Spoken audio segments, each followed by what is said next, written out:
साथियों, पहले यूपी को पिछड़ा और बीमारू प्रदेश कहा जाता था। वही उत्तर प्रदेश आज $1 ट्रिलियन की इकोनॉमी बनने के लिए आगे बढ़ रहा है। ये एक बहुत बड़ा लक्ष्य है, लेकिन इसके पीछे उतनी ही बड़ी तैयारी भी है, क्योंकि यूपी के पास इतनी असीम क्षमता है। देश की इतनी बड़ी युवा आबादी का पोटेंशियल यूपी के पास है। इस ताकत का इस्तेमाल हम यूपी को मैन्युफैक्चरिंग हब बनाने के लिए कर रहे हैं। यूपी में नए उद्योग और कारखाने लगेंगे। यहां जब बड़ी मात्रा में निवेश आएगा, तभी यहां आर्थिक प्रगति के दरवाजे खुलेंगे, युवाओं के लिए रोजगार के अवसर पैदा होंगे। भाइयों बहनों, इसी विजन को केंद्र में रखकर बीते वर्षों में लगातार काम हुआ है। आप सब खुद भी महसूस कर रहे हैं, जिस यूपी की पहचान पहले पलायन से होती थी, आज उसे इन्वेस्टर समिट और इंडस्ट्रियल कॉरिडोर के लिए जाना जा रहा है। यूपी की इन्वेस्टर समिट में देश और दुनिया से कंपनियां आती हैं। यूपी में हजारों करोड़ रुपए का निवेश हो रहा है। आज अगर भारत दुनिया में दूसरा सबसे बड़ा मोबाइल निर्माता है, तो उसमें बहुत बड़ा योगदान यूपी का है। आज भारत जितने मोबाइल बना रहा है, उसमें आधे मोबाइल हमारे यूपी में बन रहे हैं। अभी कुछ ही हफ्ते पहले मैंने नोएडा में सेमीकंडक्टर प्लांट का शिलान्यास भी किया है। साथियों, आप सब जानते हैं एआई के इस दौर में सेमीकंडक्टर कितनी बड़ी फील्ड बनाती जा रही है। यूपी उसमें भी लीड लेने के लिए आगे बढ़ रहा है।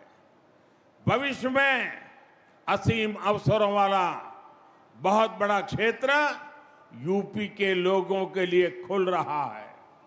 साथियों, उत्तर प्रदेश का औद्योगिक विकास आज भारत की सामरिक ताकत भी बन रहा है।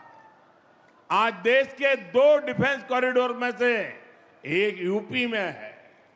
बड़ी बड़ी डिफेंस कंपनियां यहां अपनी फैक्ट्री लगा रही है। ब्रह्मोस जैसी मिसाइलें, जिनका लोहा दुनिया मानती है, आज वो यूपी में बन रही है। रक्षा उपकरणों के निर्माण में जो छोटे छोटे पार्ट चाहिए होते हैं, उनकी सप्लाई के लिए एमएसएमई को काम मिलता है। इसका बहुत बड़ा लाभ उत्तर प्रदेश के एमएसएमई सेक्टर को हो रहा है।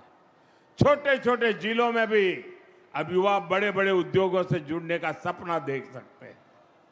साथियों, आज उत्तर प्रदेश इतनी तेज गति से विकास कर रहा है क्योंकि यूपी ने पुरानी सियासत को भी बदला है और नई पहचान भी बनाई है।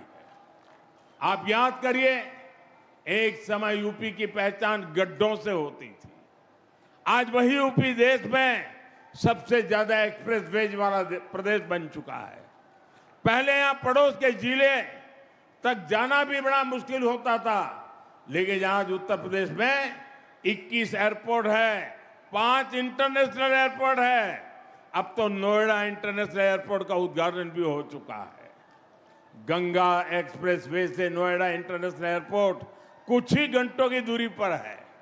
भाइयों बहनों, हमारा उत्तर प्रदेश भगवान राम और भगवान कृष्ण की धरती है, लेकिन पिछली सरकारों ने अपनी करतूतों के कारण अपराध और जंगल राज को यूपी की पहचान बना दिया था। यूपी के माफियाओं पर फिल्में बनती थी, लेकिन अब यूपी की कानून व्यवस्था का देश भर में उदाहरण दिया जाता है।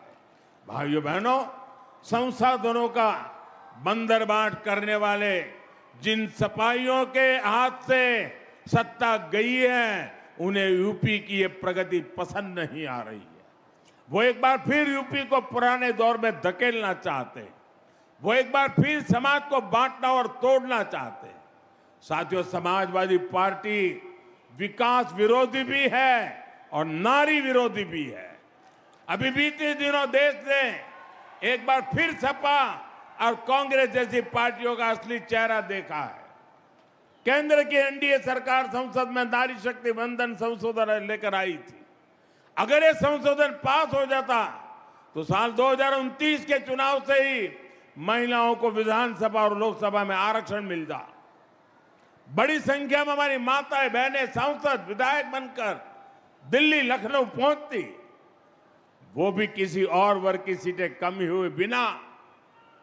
लेकिन सपा ने इस संशोधन बिल के खिलाफ वोट किया। साथियों, इस बिल से सभी राज्यों की सीटें भी बढ़ती है। हमने संसद में साफ साफ कहा था सभी राज्यों की सीटें एक ही अनुपात में बढ़ेगी, लेकिन यूपी को गाली देकर पॉलिटिक्स करने वाली डीएमके जैसी पार्टियां, उन्हें इस बात पर आपत्ति थी कि यूपी की सीटें क्यों बढ़ेगी। आप देखिए, समाजवादी पार्टी संसद में उन्हीं के सुर में सुर मिला रही थी।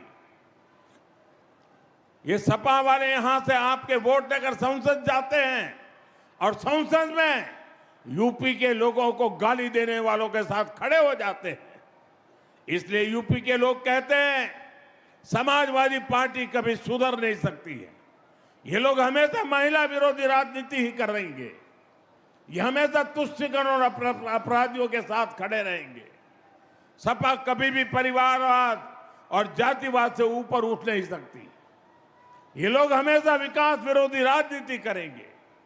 यूपी को सपा और उसके सहयोगियों से सावधान रहना है। साथियों, आज देश एक ही संकल्प लेकर आगे बढ़ रहा है, विकसित भारत का संकल्प। इस संकल्प को पूरा करने में उत्तर प्रदेश की बहुत बड़ी भूमिका है। आप सब देख रहे हैं आज पूरी दुनिया कैसे युद्ध, अशांति और अस्थिरता में फंसी हुई है। दुनिया के बड़े बड़े देशों में हालत खराब है, लेकिन भारत विकास के रास्ते पर उसी रफ्तार से आगे बढ़ रहा है। बाहर के दुश्मनों को ये पसंद नहीं आ रहा। भीतर बैठे कुछ लोग भी सत्ता की भूख में भारत को नीचा दिखाने की कोशिश में लगे हैं। फिर भी हम न केवल सुरक्षित है, बल्कि विकास के नए नए कीर्तिमान भी गढ़ रहे हैं। हम आत्मनिर्भर भारत का अभियान को आगे बढ़ा रहे हैं। हम आधुनिक से आधुनिक इंफ्रास्ट्रक्चर का निर्माण कर रहे हैं। गंगा एक्सप्रेसवे इसी दिशा में एक और मजबूत कदम है।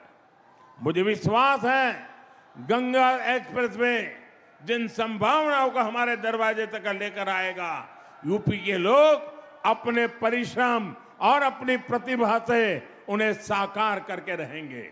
इसी संकल्प के साथ आप सभी को एक बार बहुत बहुत बधाई, बहुत बहुत धन्यवाद। भारत माता की, भारत माता की। वंदे वंदे वंदे वंदे।